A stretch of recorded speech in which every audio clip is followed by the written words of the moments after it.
पाकिस्तान में पानी को लेकर कोहराम मचा है और आलम यह है कि बकरीद पर भी पाकिस्तान की आवाम बूंद बूंद के पानी को तरस रही है। भारत की जल कूटनीति ने पाकिस्तान को बुरी तरह से असहज कर दिया है और वहां पानी पर गृह युद्ध जैसे हालात बन गए हैं। कराची एयरपोर्ट का पानी भारत के पानी बंद करने से कोई ताल्लुक है, कोई टेक्निकल फॉल्ट होगा, लेकिन बहरहाल पानी बॉम्ब जो है वो फट चुका है और हर पाकिस्तानी के अंदर एक दहशत, एक खौफ। हर साल की बात है, more than 50% of Pakistanis will be under poverty level. अभी तो इंडस वाटर ट्रीटी की चूड़ियां कसी गई हैं दोस्तों। और ऐसी बात नहीं है कि जो पाकिस्तानी गरीब हैं वो भारत की वजह से गरीब हैं, नहीं, ये अपने हुक्मरानों की वजह से गरीब हैं। खर्चा पूरा नहीं होता, यूटिलिटी बिल्स पूरे नहीं होते, अपना खुद का खाना पीना पूरा नहीं होता और वो एक बहुत ही खराब और गुर्बत की जिंदगी गुजार रहे हैं। और पहले ये नंबर कम था, लेकिन वक्त के साथ साथ हमारी गवर्नमेंट की मेहरबानी है, हमारे लोगों की मेहरबानी है कि अब ये नंबर जो है ये 45% तक चला गया।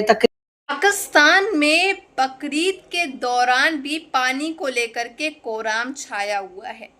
बूंद बूंद के लिए तरस गए पाकिस्तानी बकरीद पे। इस बकरीद में इनका जो हश्र हुआ है वो आज तक कभी नहीं हुआ। इन्होंने चेतावनी तो बड़े मजे मजे में भारत को बोल दिया कि हमारी हिम्मत है तो भाई हमारा पानी रोक के दिखाओ। तो अब पानी ऐसा रोका गया है कि इनके पास न पीने को पानी है न धोने को पानी है। तो ये सूरत हाल जो है पाकिस्तान के कराची तो एकदम सूख सा गया है, ज़मीनों पे दरारें से आ गई हैं क्योंकि पानी नहीं, इतनी सूखा पड़ गया वहाँ पे कि पूछने को नहीं। लोगों की, बच्चों की जो है डेथ हो रही है पानी ना होने के कारण। इस दफ़ा बकरीद भी ये लोग जो है काफ़ी अच्छी तरीके से नहीं मना पाए और जो मिडिल क्लास आदमी हैं उन्होंने तो बिल्कुल मनाया ही नहीं, क्योंकि वजह क्या है, महंगाई इतनी कि खाने को राशन नहीं तो बकरे क्या ही खरीदें। पाकिस्तान में पानी को लेकर कोहराम मचा हुआ है। आलम यह है कि बकरीद पर भी पाकिस्तान की आवाम बूंद बूंद पानी को तरसती रही। भारत की जल कूटनीति ने पाकिस्तान को बुरी तरह असहज कर दिया है। वहां पानी पर गृह युद्ध जैसे हालात बन गए हैं।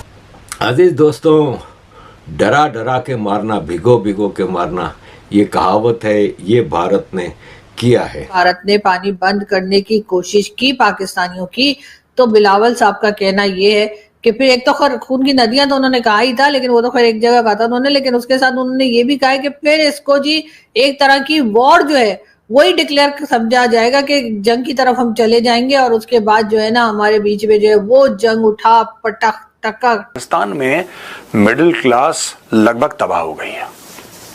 मैं आपको बताता हूं ये पाकिस्तान का पूरा जो चैप्टर है, क्यों पाकिस्तान में गरीबी बढ़ेगी, ये कम नहीं होगी। किसी भी देश में गरीब होना, गरीब लोग होना स्वाभाविक सी बात है। अमेरिका में भी हैं, जैसा मैंने बोला, चीन में भी हैं, जैसा मैंने पहले आपको बताया। लेकिन उन देशों में बहुत जल्दी क्या होता है कि तरक्की होती है तो जो गरीब लोग हैं, बहुत ज्यादा एक्सट्रीम पॉवर्टी वाले लोग हैं, वो पॉवर्टी में चले जाते हैं, पॉवर्टी वाले लोअर मिडिल क्लास में आ जाते हैं, लोअर मिडिल क्लास जो है वो मिडिल क्लास में चले। सिंपल सा सिस्टम है। क्यों पाकिस्तान में ऐसा हो रहा है? लोग बड़े बड़े इकोनॉमिस्ट इस पर अपना ज्ञान बांट चुके हैं। मेरी एक सिंपल सी थ्योरी है, पाकिस्तान की जो प्रायोरिटीज हैं वो बहुत ज्यादा गड़बड़ है। पाकिस्तान में कोई ऐसी चीज नहीं है जिससे पैसा उत्पन्न हो, जिससे कि इकोनॉमी उनकी रोल पे जाए और पीपल गेट एम्प्लॉयमेंट या कोई बिजनेस अपॉर्चुनिटी हो। आपको पता है 45 billion dollars per year Pakistani सिर्फ भीख से कमाते हैं। उन भिखारियों का बहुत बड़ा एक इनपुट है। वो भिखारी पैसा लाते हैं, डॉलरों में भीख मांग रहे हैं भाई, ये रियाल में भीख मांग रहे हैं, ये इराक पहुंच जाते हैं भीख मांगने, ये इथियोपिया चले गए भीख मांगने, जहां पे फैमिन के लिए बड़ा फेमस है इथियोपिया, स्टार्वेशन के लिए एक जमाने में बड़ा इनफेमस हुआ करता था। फेमस मुझे वर्ड नहीं यूज करना चाहिए, इनफेमस हुआ करता था कि लोग भुखमरी से मर जाते थे एक जमाने में इथियोपिया में। जब हम छोटे थे हम सुनते थे कि इथियोपिया में ये हो गया, भुखमरी से लोग मर गए। ये वहां पे पहुंच गए भीख मांगने। तकरीबन 45% से कुछ थोड़ा सा पीछे है। और अगर थोड़े लोग और उसमें चले गए, जिसके मैं भी उसमें जाने वाली हूँ, मुझे लगता है तो जी वो 45% तक चला जाएगा। लेकिन 45% पाकिस्तानी जो है वो गरीबी की रेखा से नीचे है, यानी कि गरीबी की जो लाइन है उसके नीचे जिंदगी गुजार रहे हैं।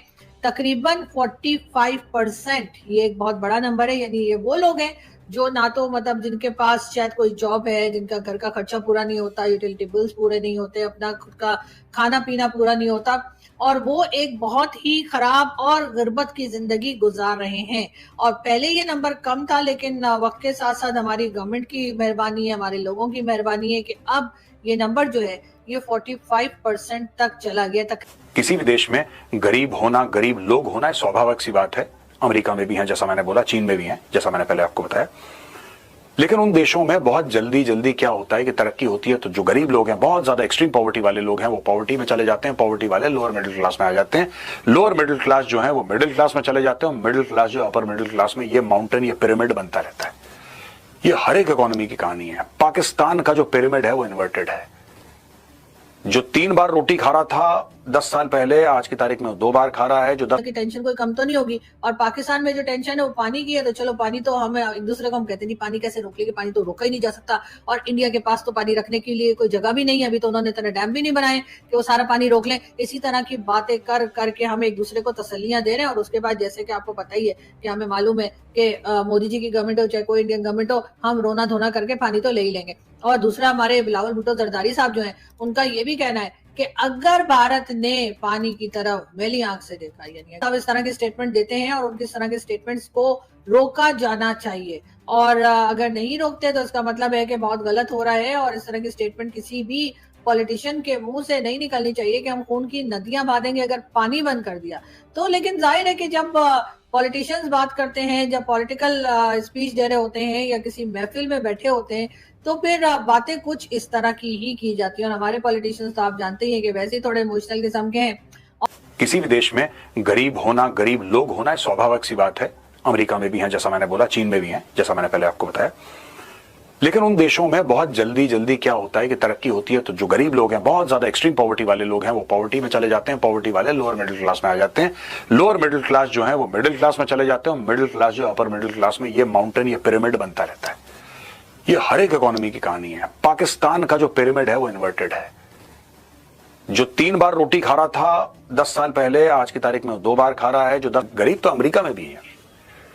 तो ऐसा कहना कि सिर्फ पाकिस्तान में गरीब हैं, भारत में नहीं, ये झूठ होगा। भारत में भी बहुत गरीब हैं, करोड़ों की तादाद में भारत में भी गरीब हैं। लेकिन भारत के जो गरीब हैं ना दोस्तों, वो गरीबी से धीरे धीरे उभर रहे हैं, निकल रहे हैं। ये देखिए साहब, ये डेटा बताता है कि 269 मिलियन पीपल, पिछले 10 साल में 269 मिलियन पीपल, यानी कि तकरीबन 27 करोड़ लोग, मोटा मोटी। पाकिस्तान के क्या सूरते हाल हैं ये तो आप सभी ने देखा ही आगे इंट्रो में। इनके पास खाने को कुछ भी नहीं, राशन नहीं, बिजली नहीं घर में, ऊपर से अब न्यूक्लियर रेडिएशन जो है वो इस तरह से पाकिस्तान के अंदर फैल गया है, इतनी बीमारियां हो रही हैं जिससे उससे भी लोगों की काफ़ी ज़्यादा डेथ हो रही है। और आप जानते हो कि पाकिस्तान के अंदर जो हॉस्पिटल्स हैं वो कितने ही बने और क्या सुविधा दी जाती है वहाँ पे।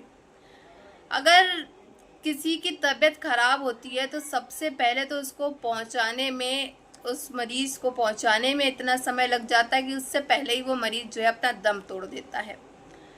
आसपास में कोई हॉस्पिटल्स नहीं, मेडिकल्स में दवाइयाँ नहीं, और जो दवाई के दाम हैं, अगर सर दर्द की दवाई हो गई, नॉर्मल बुखार की दवाई होगी, इसके दाम जो इतने महंगे हैं कि पूछने को नहीं, कि आम आदमी, गरीब आदमी तो उसको अफोर्ड ही ना कर पाए, ये सूरत हाल है। क्योंकि सब कुछ भारत से आता था, सब सप्लाई जो है भारत से होता था, भारत से इन लोगों ने पंगा ले लिया है तो भाई अब झेलो। बट इसमें हो क्या रहा है, पाकिस्तान की आवाम को सब झेलना पड़ रहा है। पाकिस्तान की आवाम जो है चीख रही है, रो रही है, बिलबिला रही है इन सब के बीच में, क्योंकि पाकिस्तान के आसिम मुनीर को तो 1% तक की शर्म नहीं आ रही है ये सब करते हुए। और शहबाज शरीफ तो आसिम मुनीर के इशारों पे नाचता है, जैसा कि आप जानते हो। जो भी डिसीजन लिया जाएगा आसिम मुनीर के द्वारा लिया जाएगा, बस बोली जो होती है वो शहबाज शरीफ की होती है, डिसीजन जो होता है, जो बनता है, वो हमारा आसिम मुनीर करते हैं। आसिम मुनीर को लोगों ने फील्ड मार्शल का नाम भी दे दिया है। फील्ड मार्शल इन्होंने अपने आप को खुद का बनाया है, लेकिन इंडिया के लोग इनको फील्ड मार्शल ही कहते हैं, क्योंकि इनके काम ही ऐसे, इन्होंने कोई ऐसा काम नहीं किया है जो इनको फील्ड मार्शल का जो है कहा जाए, इनको घोषित किया जाए, इनको कहा जाए। तो ये सब सूरत हाल पाकिस्तान की आगे आने वाले समय में पाकिस्तान रहेगा भी कि नहीं रहेगा। मोस्टली चांसेस तो हैं कि पाकिस्तान तबाह हो जाएगा, पाकिस्तान का नामो निशान ख़त्म हो जाएगा।